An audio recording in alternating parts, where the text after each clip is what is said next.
आपका नाम क्या है भाई? सर मेरा नाम मोहम्मद वकील है। क्या करते हैं? सर मैं न्यूज़पेपर की सप्लाई भी करता हूँ और प्लस जॉब भी करता हूँ। पहले में अब में क्या फ़र्क नज़र आ रहा है? सर पहले और अब में सब जमीन आसमान का फर्क है। इतना एक 19-20 का फर्क होता है, लेकिन आज के टाइम में जमीन और आसमान का फर्क है। लॉकडाउन से पहले अच्छी कमाई थी और अच्छे पेपर थे, और आज के टाइम में वो काम नहीं रहा। आज के टाइम में वो सारे काम खत्म हो चुके हैं।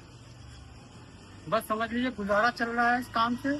आने वाले टाइम में 1-2 साल में ये भी खत्म हो जाएगा। क्यों? सर इसकी वजह यह है कि आज नेट का जमाना है।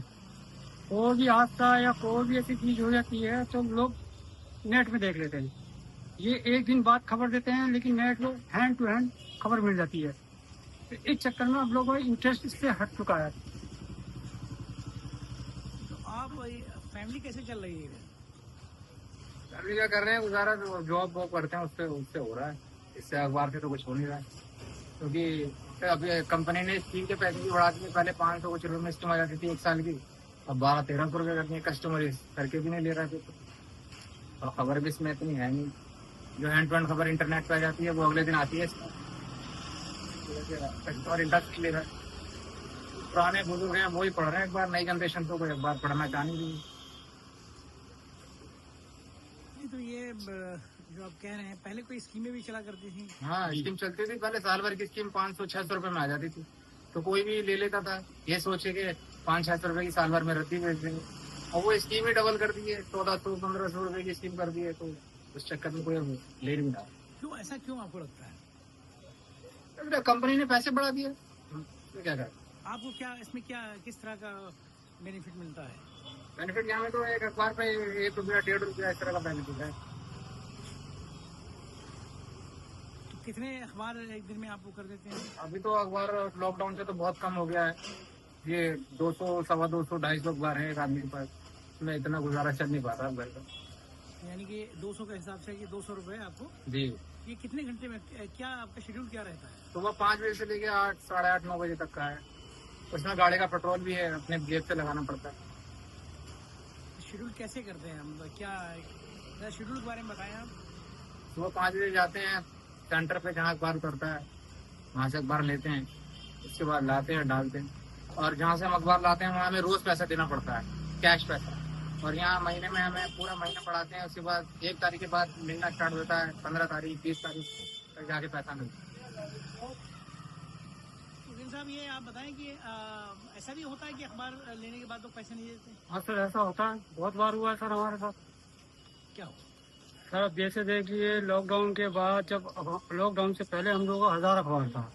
अगला का प्रोग्राम था कि अच्छे खासे कमा रहे थे। लॉकडाउन गिरते ही कई कस्टमर यहाँ से भाग गए, जिनका आज तक पता नहीं है। कई पैसे चीजें कर्जे में हो गए, टेंशन में आ गए। ये था कि कंपनी ने सपोर्ट किया थोड़ा सा तो काम चल गया। सर हम लोग इसी टाइम लॉकडाउन के बाद ही हमारा काम खत्म था। क्योंकि सर लॉकडाउन के बाद हम लोग कम से कम 50-60 हजार रुपये का घाटा हुआ था। उसके बाद कई कस्टमर आए तो कहने लगे कि भाई आपने 10 दिन अखबार दिया है तो 5 दिन अखबार दिया, क्या करें। सही है, बिजनेस करना है तो भाई चुप कहीं ना कहीं तो एडजस्टमेंट करना पड़ेगा। और उस एडजस्टमेंट के चक्कर में सर हम लोगों का बहुत घाटा। तो आपका एरिया शाहीन बाग है जी और आपका भी है। फैमिली फिर सफर करती है इसमें? जॉब करते हैं, उसके अलावा कुछ और काम जो भी मिल जाता है वो करते हैं। काम करते हैं, 3-3 ऑर्डर मारते हैं, जगह करके चला। तो फिर कैसे इसका आप निकालते हैं? किस तरह से आप अपना गुजारा जो है शुरू करते हैं? बोला ना मैं कि जॉब कर लेते हैं, इसके अलावा थोड़ा थोड़ा काम जो भी है वो कर लेते हैं। जैसे कि कभी अमेजोन में कर लिया, कभी फ्लिपकार्ट में कर लिया, ब्लिंकिट में ऑर्डर मार लिए, जोमेटो में ऑर्डर कर लिए। इससे चल रहा है थोड़ा घर का खर्च। अगर खाली इस पे अखबार के काम पे आज की डेट में अगर रहेंगे तो घर का कोई खर्चा नहीं चलता। तो अखबार की सर्कुलेशन भी कम हुई है? बहुत कम हो गई, बहुत कम हो गई। कितनी हो गई अंदाजा? देखिए पहले हमारे पास 1000 अखबार होते थे लॉकडाउन से पहले। आज की डेट में वो अखबार 200, 225 रह गए, तो उसमें कैसे चलेगा। तो वकील साहब उसमें ये रेशियो बताइए कि इंग्लिश कितना अखबार आता होगा शाहीन बाग में और हिंदी और उर्दू? इंग्लिश की डिमांड ज्यादा है। इंग्लिश की डिमांड हाँ, ज्यादा है। शाहीन बाग पर जामिया एरिया में इंग्लिश की डिमांड ज्यादा है। हिंदी उससे नीचे है नंबर 2 पे। तीसरे नंबर पे उर्दू का। उर्दू तो पढ़ना ही छोड़ दिया लोग। उर्दू के वही लोग लेते हैं जो बुजुर्ग लोग हो गए, बस वही इंटरेस्ट दिखाते हैं। बाकी उर्दू में ज्यादातर इंग्लिश की डिमांड है। जैसे आपका टाइम्स ऑफ इंडिया हो गया, हिंदुस्तान टाइम्स हो गया, हिंदू हो गया, इंडियन एक्सप्रेस हो गया, 4 पेपर ऐसे हैं जिनकी डिमांड ज्यादा है, जो नंबर 1 पे पूरे जामिया एरिया में चल रही है इस टाइम। तो आप कह रहे हैं कि अखबारों से जो यूथ है वो अलग हट गया? जी सर, बिल्कुल। मतलब सिर्फ उर्दू के लिए कह रहे हैं या मतलब सर सारे खबर सारे पढ़ेंगे। उर्दू से तो खैर नई जनरेशन तो जानती नहीं है उर्दू पढ़ना, उनको पढ़ाई ही नहीं जा रही उर्दू स्कूल वगैरह में, तो वो कहाँ से पढ़ेंगे? तो पुराने बुजुर्ग लोग हैं वही उर्दू पढ़ रहे हैं, बाकी कोई नहीं पढ़। नई जनरेशन तो बिल्कुल लेती नहीं है उर्दू का अखबार। सोशल मीडिया पे वो तो उसी पे लगे रहते हैं, फेसबुक, इंस्टाग्राम। तो नई जनरेशन को तो इसी पर तो मैसेज देना चाहेंगे इस में क्या? सर मैसेज तो यही है कि सर क्या बोले समझ में नहीं आ रहा। क्योंकि मैं तो जो भी इंग्लिश का अखबार लेता है उसको ये बोलता हूँ कि उर्दू का अखबार लें, चाहे 2 रुपए वाला लें, कम से कम हम भी लगे हुए हैं उसमें, जो उर्दू के साथ जो और बंदे जुड़े हुए हैं उनका भी चलता रहेगा।